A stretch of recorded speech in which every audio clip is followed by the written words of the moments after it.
Bom dia, irmãos. A graça e a paz do Senhor Jesus. Nós vamos começar mais uma escola dominical e hoje a nossa aula, nós estamos baseando as nossas aulas no livro A Vida na Casa do Pai, de Wayne Mack, e hoje é o capítulo 6. Nós vamos falar sobre a participação nos cultos de adoração, como a gente pode aprender a adorar cada vez melhor em espírito e em verdade ao nosso Deus. Vamos buscar a direção de Deus para a nossa aula e assim que Ele possa nos abençoar, ser servido, né? E nos abençoar e edificar a nossa vida com as lições da Palavra de Deus. Vamos orar. Ó Deus, em nome de Jesus, nós te damos graças por estarmos juntos de maneira eletrônica, é verdade. Gostaríamos de estar na casa do Senhor, casa de oração, de estudo da Tua Palavra, aprendendo cada vez mais do Senhor.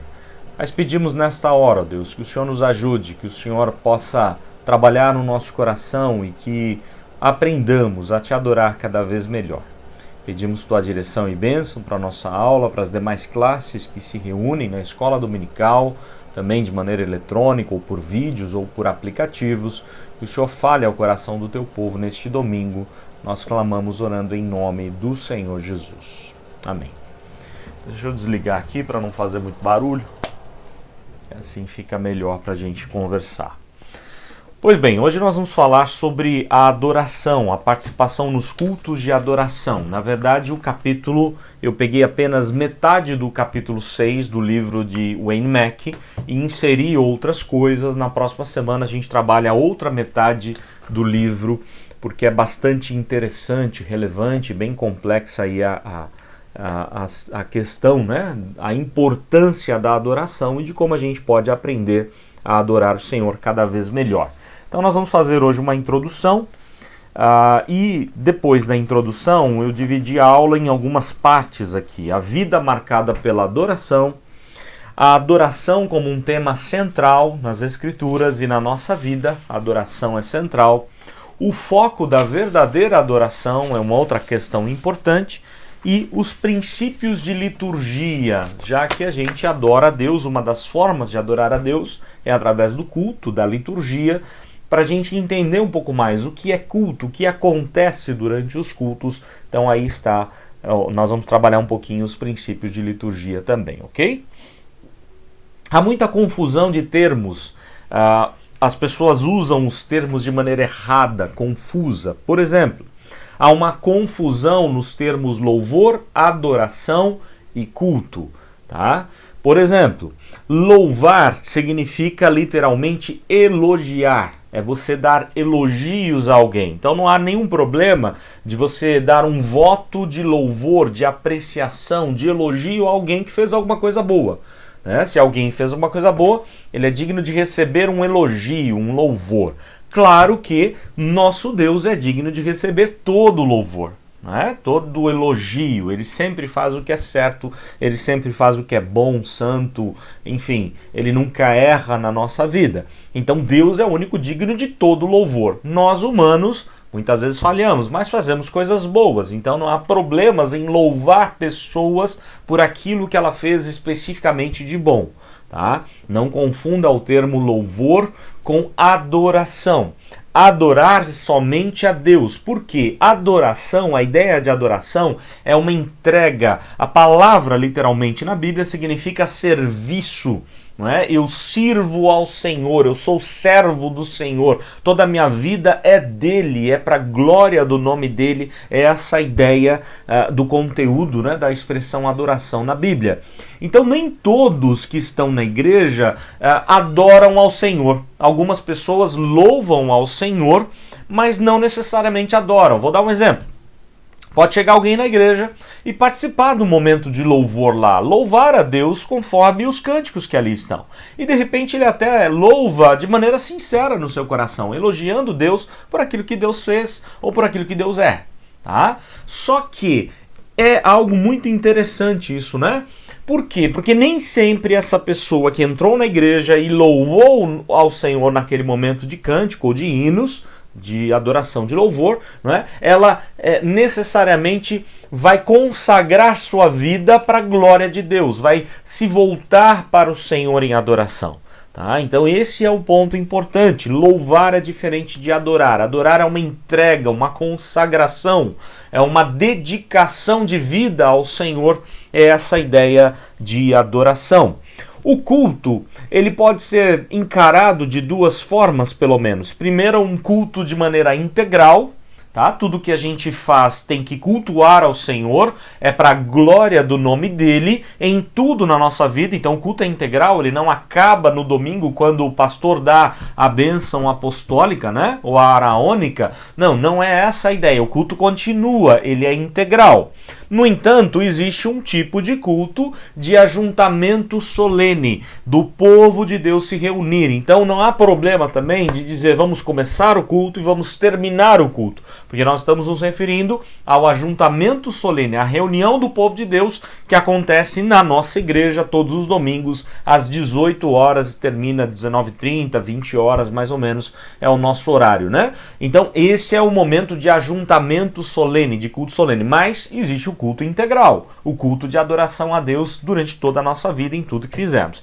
E aí nós vamos pegar alguns textos para ler, né? Então 1 Coríntios 10, verso 31. Vejamos lá o que diz o texto, olha só. Portanto, quer comais, quer bebais, ou façais outra coisa qualquer, fazei tudo para a glória de Deus. Percebam, isso é culto integral. Portanto, quer comais, quer bebais, ou façais outra coisa qualquer. Jogar bola, malhar na academia, que mais? Cozinhar, brincar, tudo que nós fizermos tem que ser para a glória de Deus. Fazei tudo para a glória de Deus. Isso é culto a Deus, o culto integral. Tudo que fazemos tem que servir para a glória do Senhor. Da mesma forma, num texto paralelo a este, Colossenses 3, Paulo escreve aos Colossenses no capítulo 3, no verso 17, dizendo assim, ó: e tudo o que fizerdes, seja em palavra, seja em ação, fazei-o em nome do Senhor Jesus, dando por ele graças a Deus Pai. O jeito de você conversar, de tratar as pessoas, tudo, qualquer coisa tem que cultuar a Deus, tem que glorificar a Deus. Esse é o culto integral. Mas existe aquele culto de ajuntamento solene a que eu me referi, né, que está lá desde o tempo do tabernáculo no Êxodo. Deus escolheu ser adorado pelo seu povo num ajuntamento solene. Tá? E aí, Isaías, no primeiro capítulo, ele faz uma exortação muito dura contra o povo de Deus, porque o povo de Deus estava zombando das coisas de Deus, vivendo de maneira ilícita, sem vida com Deus, sem piedade, sem devoção, sem santidade, levando a vida espiritual de qualquer jeito. E aí a palavra do Senhor, mas eles iam para os cultos, eles iam para o templo, né? Eles iam para a adoração ao Senhor, mas não adoravam coisa nenhuma, porque a vida, o coração estava desconexo com Deus. E aí Isaías, logo de cara, no primeiro capítulo, ele bate pesado no povo de Deus. Vejamos o verso 13, olha o que ele diz lá no primeiro capítulo de Isaías, abra aí a sua Bíblia, Isaías 1, versículo 13. Olha só o que ele diz: não continueis a trazer ofertas vãs. O incenso é para mim abominação, e também as festas da lua nova, os sábados e a convocação das congregações. Não posso suportar iniquidade associada ao ajuntamento solene.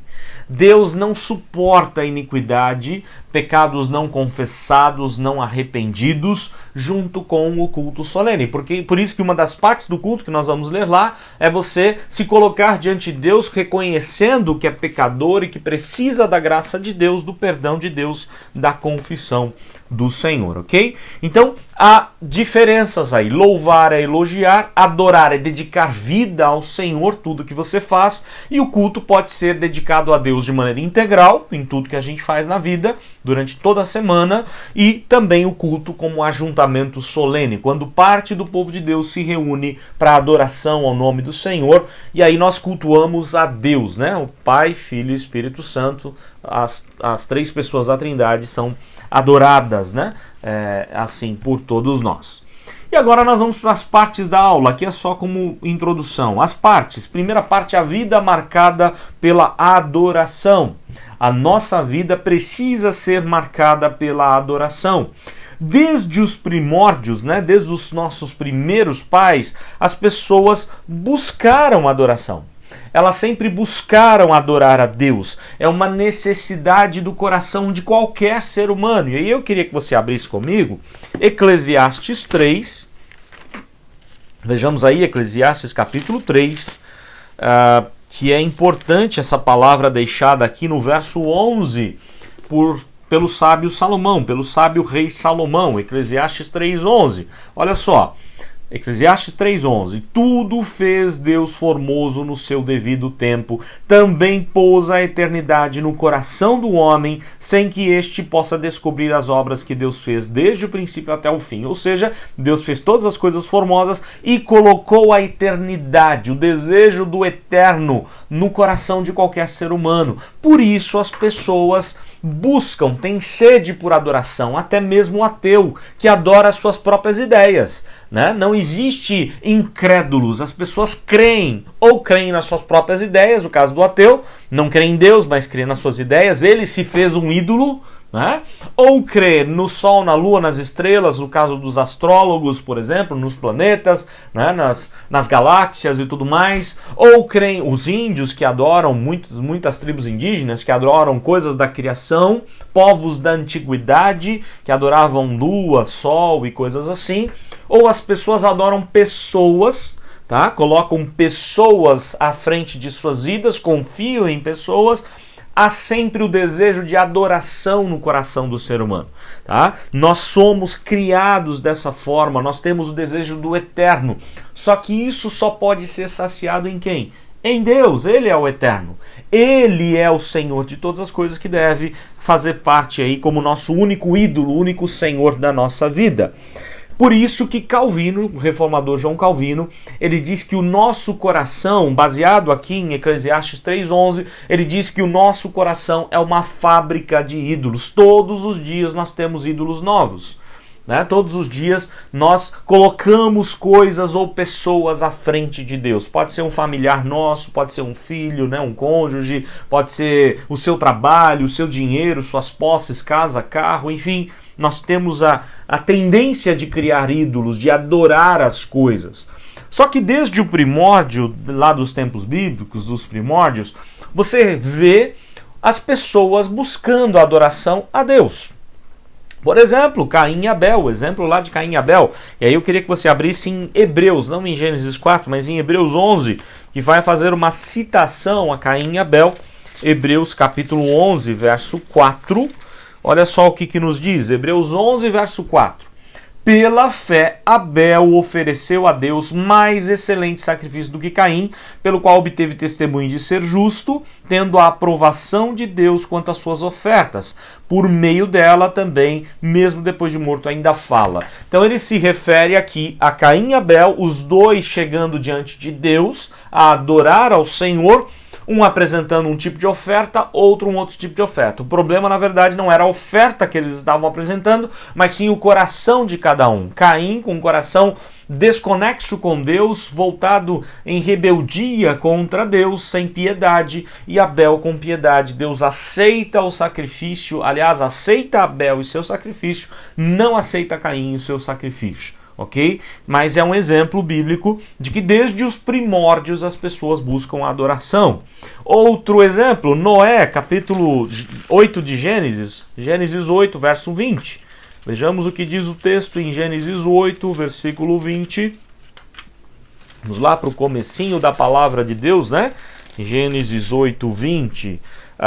Levantou Noé um altar ao Senhor e, tomando de animais limpos e de aves limpas, ofereceu holocaustos ao Senhor. Noé adorando ao Senhor. Você pula um pouquinho algumas páginas, Gênesis 12, você vai encontrar Abraão, por exemplo, em vários locais, só um texto aqui de exemplo de Abraão, Gênesis 12, 7 e 8. Apareceu o Senhor a Abraão e lhe disse: darei à tua descendência essa terra. Ali edificou Abraão um altar ao Senhor que lhe aparecera, passando dali para o monte ao oriente de Betel, armou a sua tenda, ficando Betel ao ocidente e Ai ao oriente. Ali edificou um altar ao Senhor e invocou o nome do Senhor. Ou seja, onde Abraão ia, ele edificava um altar ao Senhor e adorava ao Senhor. São apenas alguns exemplos para mostrar que a vida de qualquer pessoa é marcada por adoração, até mesmo a do ateu. O ateu adora a si mesmo, adora as suas próprias ideias, adora filosofias, enfim, né? As pessoas têm os seus próprios ídolos.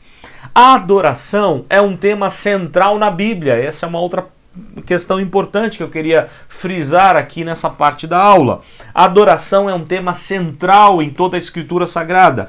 Por exemplo, há uma descrição muito interessante, John MacArthur chama atenção para a gente nesse quesito. Há relatos da criação. O relato de Gênesis, por exemplo, que é o relato principal da criação em Gênesis 1, são apenas 31 versículos. Ou seja, Deus usou 31 versículos para descrever a sua criação.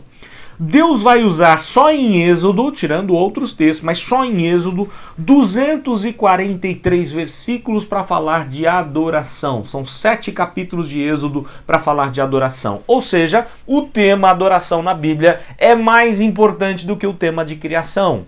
Tá? A adoração é a essência do que Deus tem para nós. Tá? Então há uma centralidade do tema. A adoração é um tema importantíssimo na Bíblia. Também, se você parar para pensar, e aí fica a dica, né? Pega o livro de Êxodo no tabernáculo e começa a observar o posicionamento, por exemplo, do tabernáculo. O tabernáculo ficava no centro do povo de Deus. As tribos todas ficavam ao redor. O tabernáculo no centro, para mostrar que o culto é central. Nós não podemos negligenciar o culto a Deus, ele é central na nossa vida, tá? E aí algo muito interessante, os sacerdotes ficavam mais próximos, depois os levitas, ou seja, os envolvidos com a adoração ficavam próximos do tabernáculo, os demais com as suas atividades ficavam depois disso, tá? Então havia uma centralidade do culto lá no Antigo Testamento, lá no deserto. E isso faz a gente lembrar das perguntas do breve catecismo e do catecismo maior de Westminster, né? Quais são as primeiras perguntas? A primeira pergunta de cada um desses catecismos: qual o fim principal do homem? Lembram disso?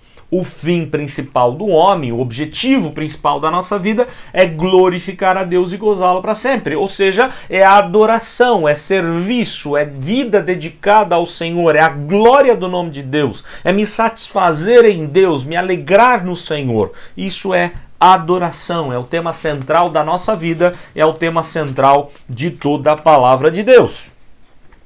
As pessoas, e uma outra coisa que John MacArthur chama atenção aqui pra gente, é que as pessoas falham na adoração porque elas pensam assim: eu já fui no culto domingo e eu adorei ao Senhor. E elas deixam de adorar durante a semana. Elas deixam de ter comunhão com Deus durante a semana, de fazer tudo para a glória de Deus, adoração ao nome do Senhor, de se dedicar em momentos de adoração durante a semana também, em devoção. Então, olha só, ou as pessoas falham durante a semana e não adoram a Deus apenas uma vez na semana, que é o dia do Senhor, o domingo, no ajuntamento público, né, na congregação reunida, ou elas desprezam esse ajuntamento. Elas adoram a Deus durante a semana e desprezam o culto solene de adoração a Deus. Ambos são importantes, nós não podemos negligenciar um ao outro. Não adianta você ficar ali todo domingo na igreja adorando ao Senhor se durante a semana você não adora Ele. E a mesma coisa, não adianta você adorar a Deus durante a semana se você negligencia o culto de domingo. O culto de adoração a Deus, ele também é importante no ajuntamento solene, ok? Agora passaremos para o foco da adoração a Deus, depois os princípios de liturgia. Pois bem, o foco da adoração ao nosso Deus. Deus é o único objeto de adoração. Deus é o único, não tem outro. A adoração é para Deus. Somente a Deus adorarás, é o que diz a Bíblia. Então, vejamos lá a própria palavra do Senhor Jesus em Mateus 4. Abra lá comigo o texto da tentação, que é conhecidíssimo de todos nós, Mateus 4:10. E vejamos o que diz a palavra do Senhor. Então Jesus lhe ordenou, falando contra Satanás ou com Satanás: retira-te, Satanás, porque está escrito: ao Senhor teu Deus adorarás e só a ele darás culto. Percebam? Somente a Deus adorarás, somente a Deus prestarás culto, somente ao Senhor, a mais ninguém. Então Deus é o único objeto de adoração. Nós não adoramos homens, não adoramos pessoas, não adoramos governos, não adoramos ninguém a não ser Deus. Ele é o Senhor absoluto e digno de toda a nossa adoração.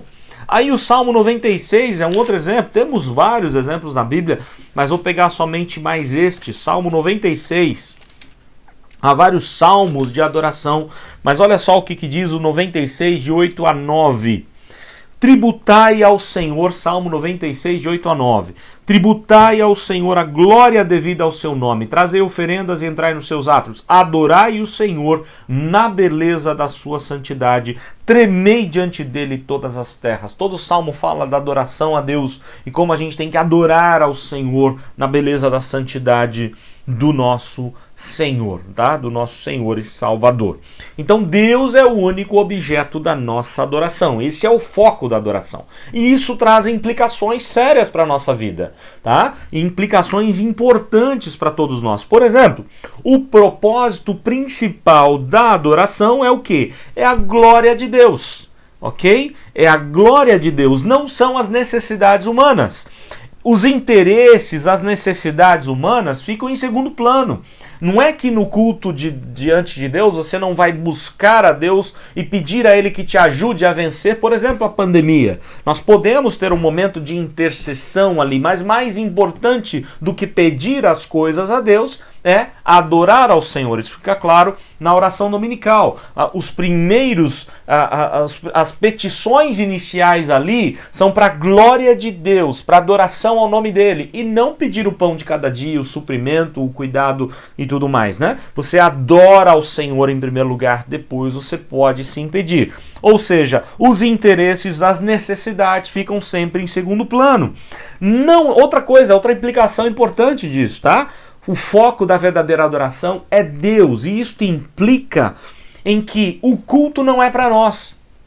Não importa se nós gostamos ou não do culto, e sim se o culto foi agradável a Deus. Às vezes a gente ouve as pessoas dizerem assim, né? Ah, hoje eu não gostei do culto. Ah, hoje eu gostei do culto. Não interessa se você gostou ou não gostou do culto. Claro, a gente pode ter um culto bonito, agradável, que possa, né, trabalhar o nosso coração com a boa música, e você gosta ali do ambiente, da liturgia, de tudo que acontece. Não é errado isso. A beleza, o belo vem do próprio Deus, ele nos dá o senso de beleza, de coisa boa, tá? Você pode também gostar de estar na casa do Senhor, na adoração ao nome do Senhor, mas o mais importante é, e Deus se agradou? Porque tem um monte de culto por aí, belíssimo, bonito, que agrada o coração do ser humano, música boa, luzes belíssimas que enchem o emocional, trabalham no emocional, uma pregação que mexe aí com a autoestima do nosso coração. Mas isso está agradando ao Senhor? Isso fala ao nosso coração daquilo que Deus realmente quer falar? Né? O culto é para Deus, não é para nós. Não importa se gostamos ou não, se Deus se agrada do culto ou não. As igrejas emergentes, por exemplo, elas estão facilitando a vida das pessoas. Por exemplo, você está com dificuldade de lavar seu carro, o meu mesmo está vários meses sem lavar. Né? E aí, qual que é a ideia? Ah, você vai para o culto e tem um lava-rápido lá, você deixa lá no estacionamento, tem manobrista, tem lava-rápido, tem isso, tem aquilo, e você começa a ter tudo o conforto para estar na casa do Senhor, tá? Há problemas nisso? Qual é o problema disso? O problema é você esquecer que culto é serviço ao Senhor, é adoração a Deus e não ser servido. Por exemplo, essas mesmas igrejas emergentes, o ambiente é agradável aos olhos, a música trabalha a emoção, a palavra sempre é o coaching que fala, né? O pastor virou um coaching que trata do seu emocional, das coisas boas da vida, e aí as coisas ficam assim, fáceis, né?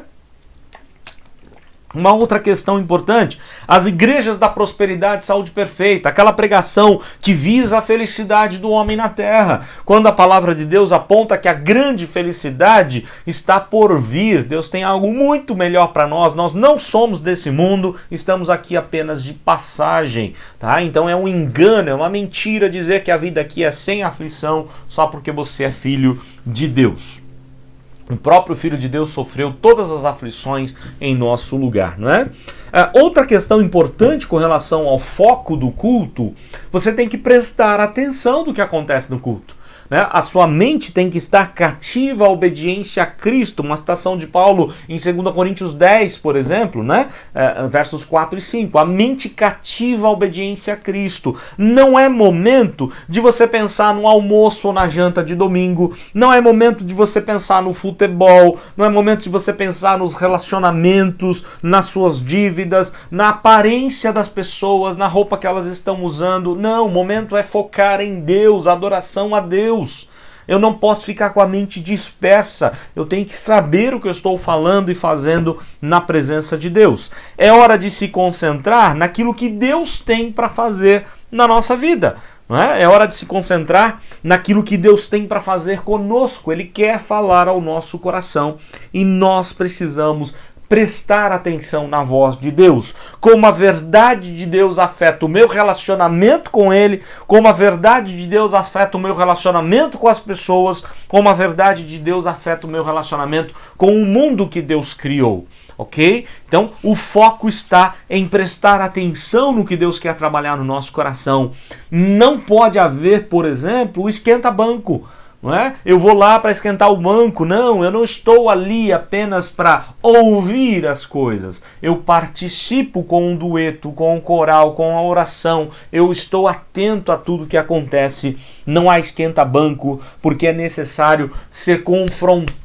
Culto é confronto, é encontro com Deus, o Deus totalmente santo, e nós pecadores. Nós nos encontramos com Ele pela graça dele, por meio de Cristo que abriu o caminho, mas nós temos que ficar atentos ao que Deus quer trabalhar e transformar na nossa vida, em nosso coração, ok? Então o foco da verdadeira adoração é o Senhor e aquilo que Ele quer fazer em nós, no nosso coração.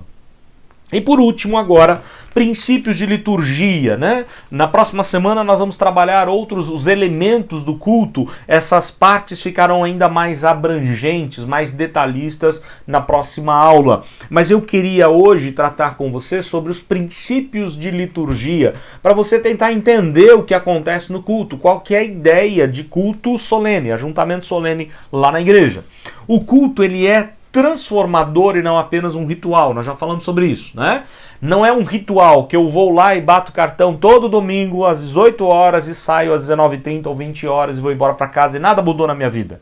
Tá? Isso não é culto. Culto é transformador, é impactante, ele fala ao nosso coração, ele faz a gente pensar, faz a gente refletir, poxa, o que eu preciso fazer com isso que Deus falou ao meu coração? Então ele é transformador, não é apenas um ritual, e é um diálogo de Deus conosco. Deus fala e nós repetimos, Deus fala e repetimos, Deus fala e repetimos, tá? É a ideia de piedade, como eu respondo àquilo que Deus faz e fala ao meu coração. Ok? E também o culto ele pode ser visto como uma dramatização, tá? Onde coisas acontecem ali no culto e você está vendo o poder de Deus, a ação de Deus, o modo como Deus trata da nossa vida, do nosso coração e como nós respondemos em adoração, em louvor ao nome dele. Então culto é um diálogo com Deus, e nesse diálogo há algumas partes que eu queria deixar para você pensar um pouquinho. Olha só. A primeira parte, Deus chama. Eu não preciso invocar. Às vezes a gente ouve pessoas orando, nós invocamos, ou vamos ter um momento de invocação. Não precisa invocar, Deus já está lá.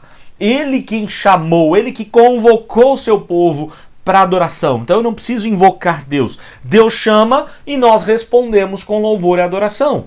Ok? Deus me chamou, eu respondo com louvor e adoração. E louvar é elogiar Deus por quem Ele é e por aquilo que Ele faz.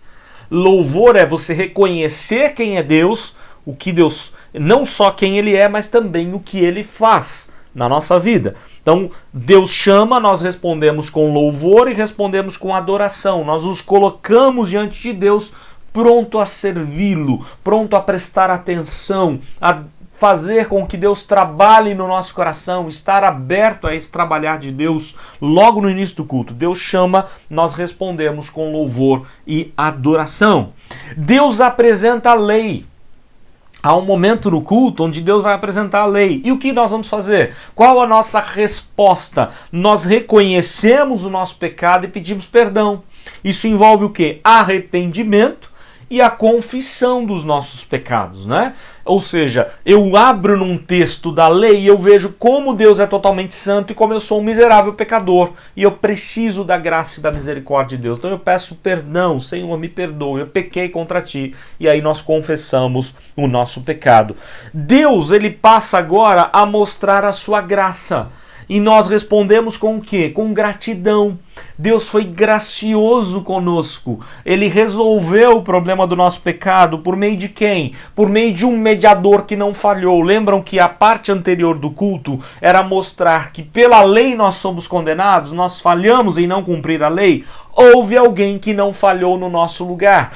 Ele é o nosso representante, que é Cristo. A graça de Deus resolveu o nosso problema. A ira de Deus foi apaziguada em Cristo. Isso é graça de Deus. E aí nós respondemos com gratidão no nosso coração. Nós louvamos a Deus, agradecemos ao Senhor pela mediação de Cristo, pela salvação que temos em Cristo, pela obra do Espírito que aplicou essa salvação no nosso coração, pelo amor do Pai que enviou Jesus para ser o nosso representante e para nos livrar da condenação do pecado. Tudo isso são exemplos de motivos de gratidão na presença de Deus.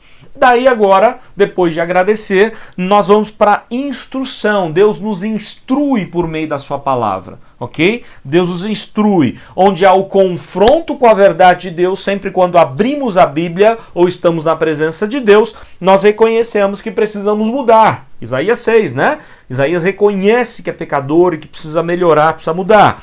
Então olha só, o confronto com a verdade de Deus e também, ao mesmo tempo, o acolhimento da parte de Deus. Deus sabe o quanto o pecado trouxe miséria, trouxe destruição para toda a humanidade. E Ele quer restaurar a nossa vida, Ele quer trabalhar no nosso coração. E Ele vai usar a palavra de Deus para isso. A pregação das Escrituras. Por isso é que sermão é diferente de palestra.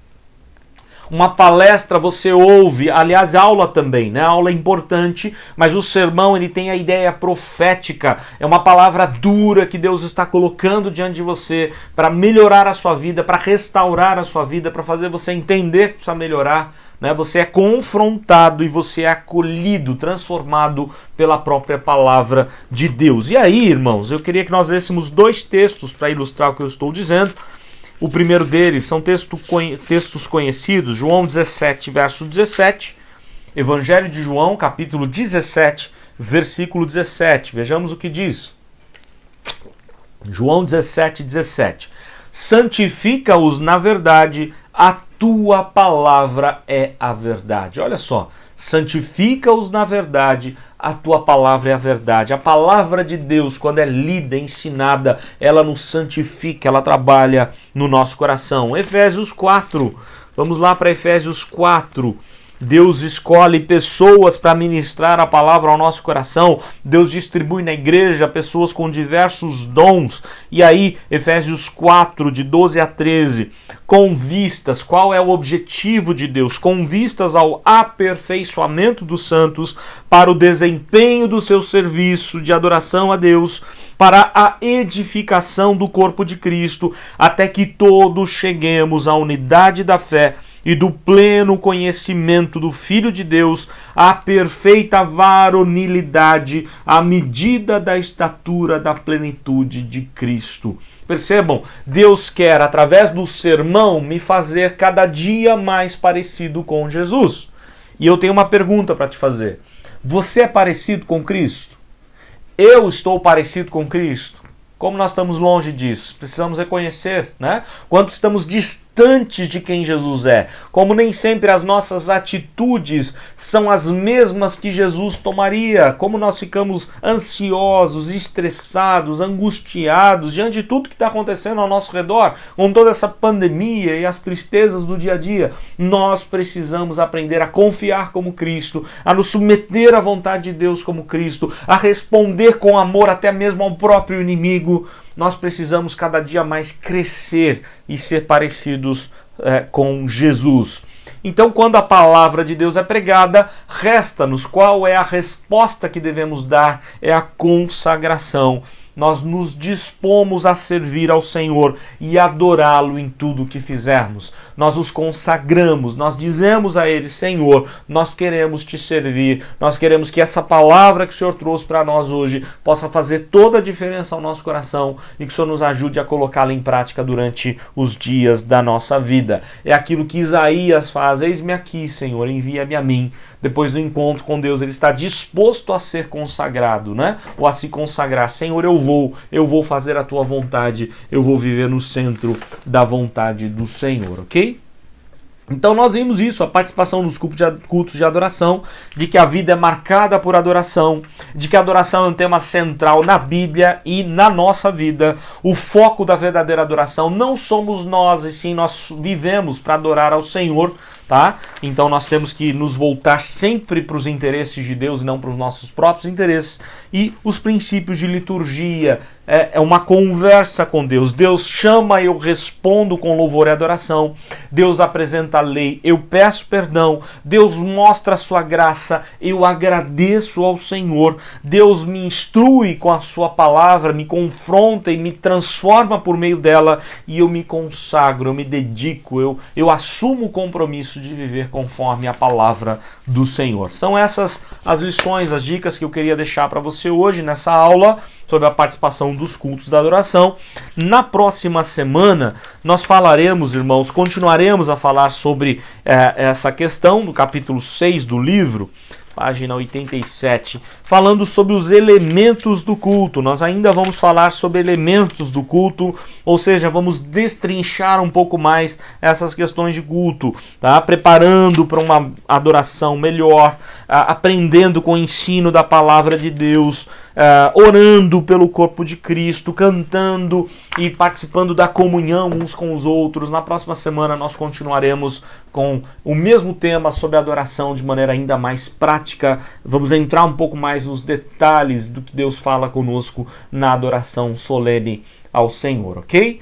Vamos orar, vamos pedir a Deus a misericórdia dele, que em breve tudo isso possa passar, nessa tempestade que estamos vivendo, esse deserto difícil que já dura mais de um ano, esse vale complicado que a gente está vivendo. Mas não desanime, Deus está conosco, Deus está sustentando a nossa vida, Ele caminha conosco, mesmo diante da pandemia. Nós precisamos ficar firmes e certos de que Deus é conosco e cumprirá todos os seus propósitos. Vamos orar ao Senhor. Obrigado, Senhor, pela Tua palavra, por sabermos que nós existimos para a honra e glória do Teu nome. Pedimos Tua direção e bênção, pedimos que o Senhor fale ao nosso coração sempre e que nós aprendamos a Te adorar em espírito e em verdade. Capacita-nos a entender o que é adoração, o que é louvor, como nós podemos adorar ao Senhor em casa, nos nossos afazeres diários, como nós podemos melhorar na nossa adoração solene ao Senhor e participar da vida da igreja de maneira mais saudável. Pedimos Tua bênção, Tua direção sobre toda a igreja, que o Senhor nos livre dessa pandemia, que o Senhor nos dê, ó Deus, em breve, a bênção de podermos estar juntos na Tua casa, sem essa preocupação da pandemia, para Te adorar com tranquilidade, na certeza de que o Senhor é conosco e há de fazer sempre o melhor para nós. Muito obrigado por essa aula, por esse domingo, por mais esse dia que o Senhor nos concede, e ajude-nos logo mais à noite, quando vamos cultuar a Deus, ainda que seja online, mas nós vamos adorar ao Senhor, que o Senhor fale ao nosso coração por intermédio da Tua palavra. Pedimos orando em nome do Senhor Jesus. Amém. Pois bem, à noite nós continuamos online, às 18 horas, não é? E aí você pode entrar e preste atenção, tente participar. Eu sei que é muito difícil de manter a concentração, não é a mesma coisa estar em casa, estar na igreja, mas por enquanto não podemos. Esperamos, né, em breve poder nos reunir em culto, em adoração, todos nós juntos lá na igreja novamente, mas mesmo em casa, procure manter a sua concentração. É mais difícil, a igreja é um local específico para você manter a adoração. Os diáconos trabalham tentando impedir com que alguma coisa atrapalhe a sua concentração no culto, né? Esse é um dos propósitos da junta diaconal, mas em casa você tem celular, então desliga aí, não atenda telefone, né? Deixe focado no culto, não vá toda hora ao banheiro ou fique comendo, separe um tempo ali para você adorar mesmo ao Senhor, fazer esse exercício de adoração ao nome do Senhor. Deus abençoe sua vida, sua família, em nome do Senhor Jesus. Amém.